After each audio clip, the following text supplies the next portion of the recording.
Hello, welcome back to the channel. Today we're going to swap out the harmonic balancer on the Dakota. I dynoed it last weekend and it's been shaking and getting more violent, and it was down on power. I thought maybe something was wrong in the tune since I moved where the map sensor was, or its reference port. It wasn't it. I thought something was wrong, and it turns out the balancer has disintegrated. So it was way clock out of where it's supposed to be. So it was shaking like hell, the whole dash shaking. And we think that's actually hurting the power. So we're going to swap this out and go step by step through it, and then hopefully this weekend I can dyno it again and we'll see if that actually did anything. And then after that I've got some hardened push rods to put in to replace the engine tech garbage that's in it now. I already had one bend pretty good, so I wouldn't doubt that they're already warped and messed up. I mean, even the stock ones really aren't good enough for the springs I have in it. But the plan was to dyno it before and dyno it after those push rods. So that's the plan, but let's get after it.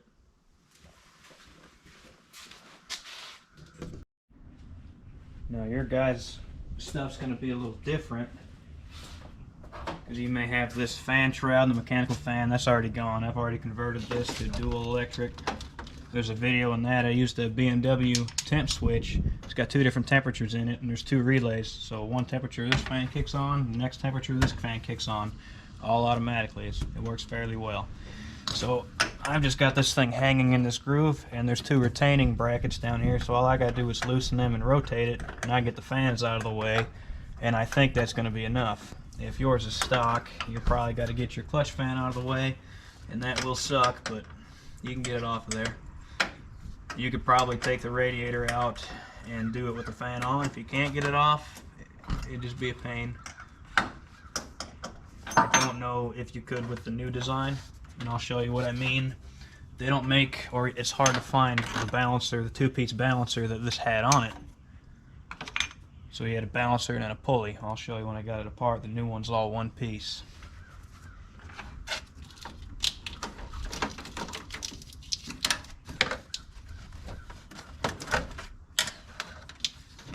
So now we've got some room.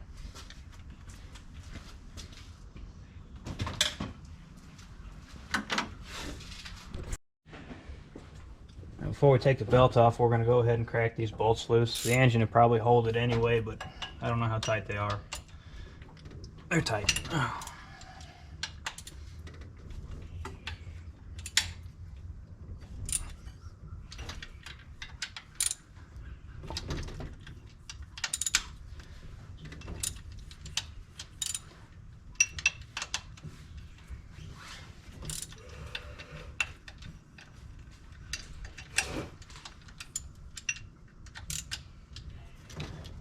Those are loose. Get a 15 millimeter. Get the belt off.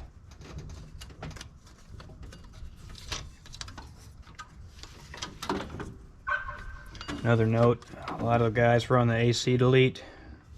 Just puts another pulley over here. You don't have to do that. You can get a short enough belt. Just get rid of that completely. Cut that bracket off, make it easier to work on, unless you just are dead set on keeping your air conditioning.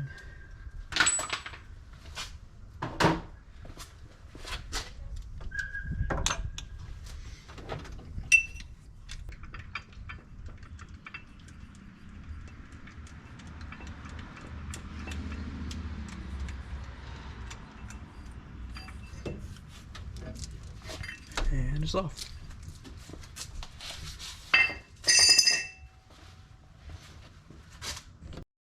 Now you can see the problem. That's supposed to be way on back there. Yeah. Oh man, it's just gonna fall off. So if your truck starts shaking, there's a good chance that's why. I don't want to have to fight the crank bolt too much, so I'm going to go ahead and pull the radiator out so that I can get the impact in there. A couple transmission lines and two hoses. It's already drained, so it won't take long. The only special tool you need is something like this. They're cheap at the parts store. Get these two transmission lines off.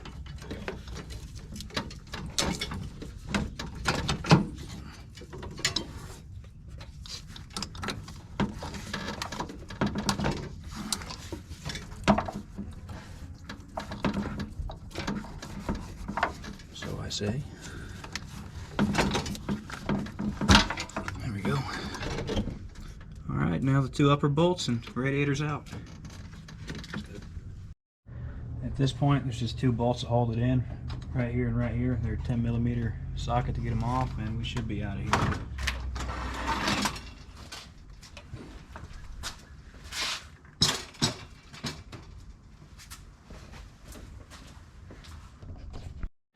Benefit of not having air conditioning, there's no more crap in the way. So now we'll get the pulley puller and get that off of there. We're just going to use a standard chicken foot pulley puller. Usually, if you have long enough bolts, just take the washers off the bolt, thread that all the way in, and that'll work. I don't have long enough bolts, so I'm just going to put this spacer in here. It'll work good enough.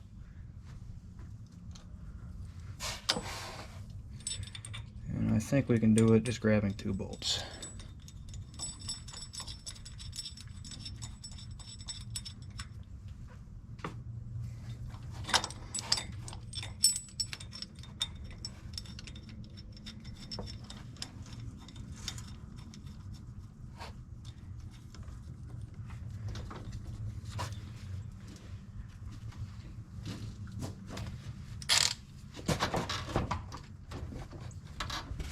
And maybe this little impact will get it.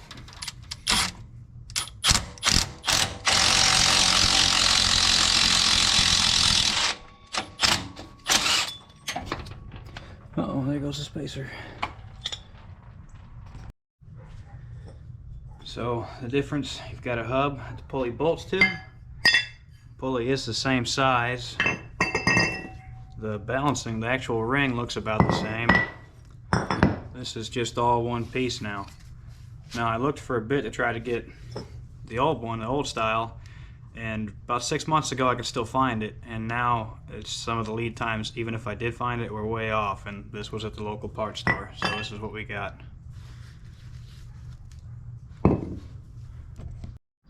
Our seal still looks good. None of this is that old. Oil pan gasket still looks like it's doing fine. So to prevent tearing this up putting this in, I'm just going to put a little assembly lube around it, so hopefully it doesn't fold over or cut or pinch that seal.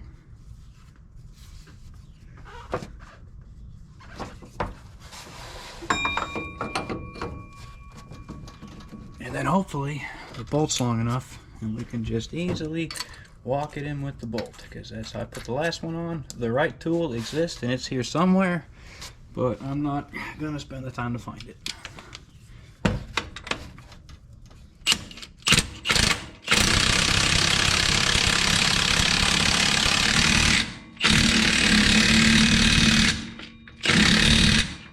Installed.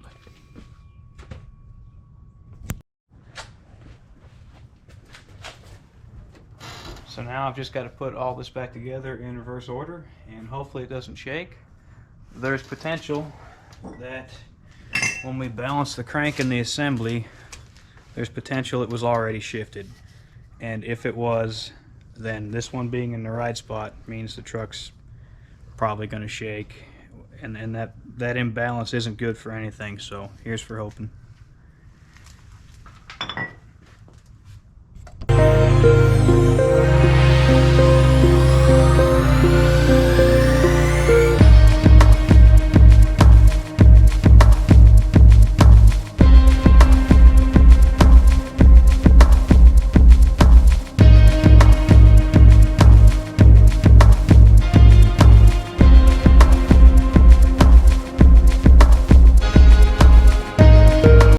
Moment of truth. See if it still shakes.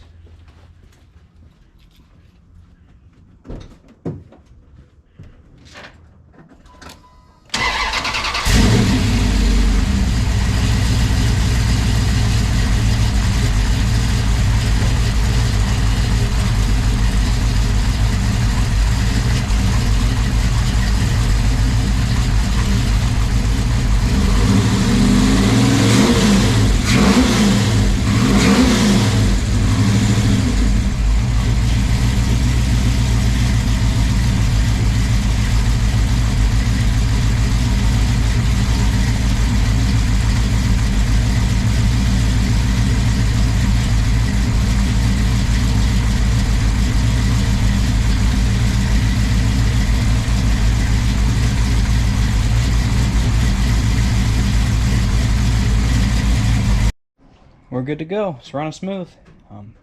Something else, I've had a lot of people comment, or some people comment about that filter for power. Whenever I dyno, I take that in the bracket and crap off. That's just there to keep rocks out because of the giant scoop.